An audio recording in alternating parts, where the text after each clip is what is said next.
কি গো এইসব কি নিয়ে এসছো? আজকে আম মাখা করবো একটু, তাই বন্ধুদেরকে একটুখানি শেয়ার করবো আম মাখা কি করে করি আমি। এই দেখুন বন্ধুরা, বাটিতে 3টে আম নিয়ে নিয়েছি, জলের মধ্যে অনেকক্ষণ আগে বোটাটা কেটে ভিজিয়ে রেখেছি। আম তো খুব গরম, তাই একটুখানি আমরা আম যখনই করি বোটাটা আগেই কেটে রাখি। এরকম কাঁচা পাকা আম মাখা খুব ভালো লাগে, আজকে আপনাদের সাথে এটাই শেয়ার করব। হ্যালো ফ্রেন্ডস, আমি তনুশ্রী। আমার রান্নাঘরে প্রতিদিনের মতন আবার একটা রেসিপি নিয়ে হাজির হয়ে গেছি। আমার রেসিপিটা দেখার জন্য সবাইকে জানাই স্বাগত। আপনারা কেমন আছেন? আশা করি আপনারা ভালোই আছেন। আপনাদের ভালোবাসায় আমরাও ভালো আছি। আজকে রেসিপি যদিও না, কিন্তু আম মাখা আজকে করবো, তাই ভাবলাম একটুখানি আপনাদের সাথে শেয়ার করি। তাই জন্য এই আমগুলোকে জলে তো ভিজিয়ে রেখেছি জলের মধ্যে অনেকক্ষণ আগে। পিলার নিয়ে নিয়েছি, থালা নিয়ে নিয়েছি, একটা গেটার দিয়ে ভালো করে ছাড়িয়ে নেবো আমের চোখলাটা। এই কাঁচা পাকা আম খুব ভালো লাগে মাখা। আপনারা নিশ্চয় কাঁচা আমের খেয়েছে, আমটা দাগ আছে, আমটা দাগ আছে। এই আমগুলোকে ভালো করে গেটার দিয়ে ছাড়িয়ে নিলাম, একটুখানি দাগ ছিল, ছুরি দিয়ে একটু কেটেও নিলাম। ব্যাস, এবার গেটারে ঘষে নেবো ভালো করে।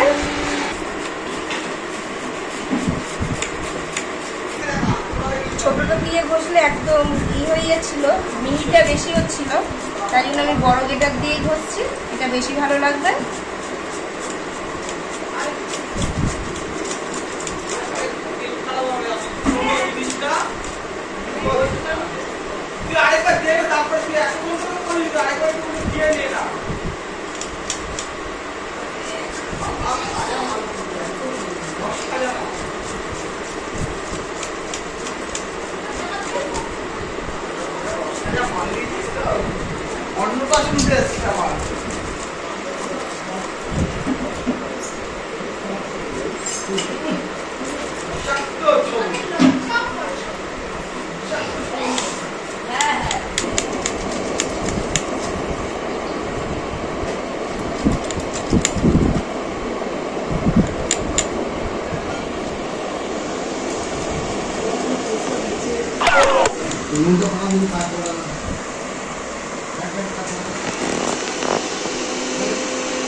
গেটারে আমগুলো ঘষা হয়ে গেছে, আদা কাঁচা, আর একটা একটু বেশি নরম হয়ে গেছিলো। খুব ভালো লাগে এরম আম দিয়ে মাখা করলে। ব্যাস, আমি আর কটা জিনিসের মধ্যে দিয়ে দেবো। থালিতে নিয়ে নিয়েছি আম মাখা মাখবো বলে নুন, চিনি, বিট নুন, কাসুন্দি,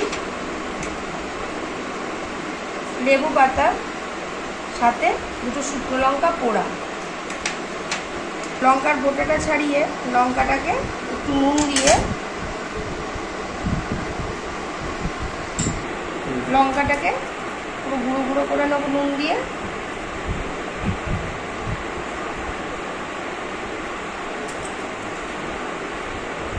তারপর দিয়ে দেবো চিনি,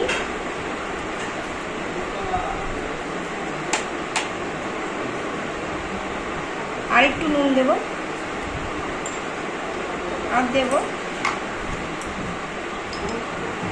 বিট নুন,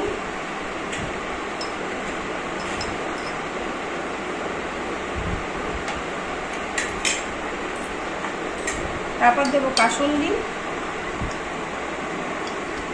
1 চামচের মতন কাসুন্দি দিয়ে নিলাম।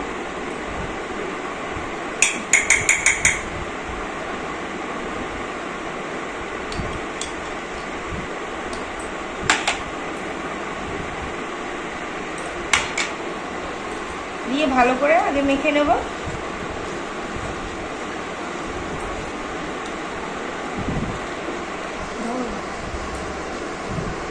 ভালো করে মাখিয়ে নিয়েছি সব কিছু দিয়ে আমটাকে। এবার গন্ধরাজ লেবু পাতা দিয়ে দেবো। লেবুটাকে চটকে নেব, তাহলে গন্ধটা খুব সুন্দর বেরোবে। নিয়ে ভালো করে মেখে নেব আম মাখার সাথে। লেবু পাতাটা দিয়ে মাখলে খুবই ভালো লাগে, সেন্টটাও খুব সুন্দর হয়। তার সাথে এরকম লঙ্কা পোড়া, কাসুন্দি ও ফাটাফাটি আম মাখা একদম। এই গরমের দিনে অনেকেই আম মাখা করে বাড়িতেই খায়। কে কেমন করে মাখেন সবাই একটুখানি কমেন্টস করে জানাবেন। আমি এরকমই বাড়িতে মাখি।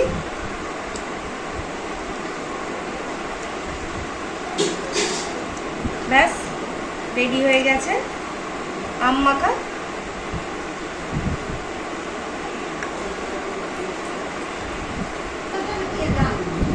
এরম আম মাখা করে বেশ কিছুক্ষণ আমি রেখে দেবো। এটা এখনই খাবো না বা কাউকে দেবও না, চিনিটা যাতে ভালো করে নরম হয়ে গলে যায়, তাই জন্য এখন এরমভাবেই রেখে দেবো বেশ কিছুক্ষণ। আম মেখে তো অনেকক্ষণই রেখে দিয়েছি, চিনিটাও গলে গেছে, একদম নরম হয়ে গেছে।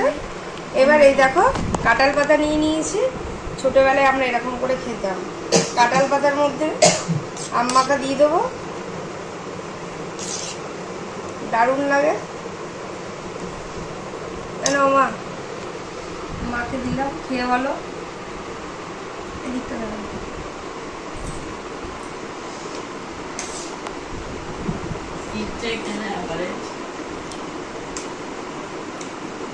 নাও।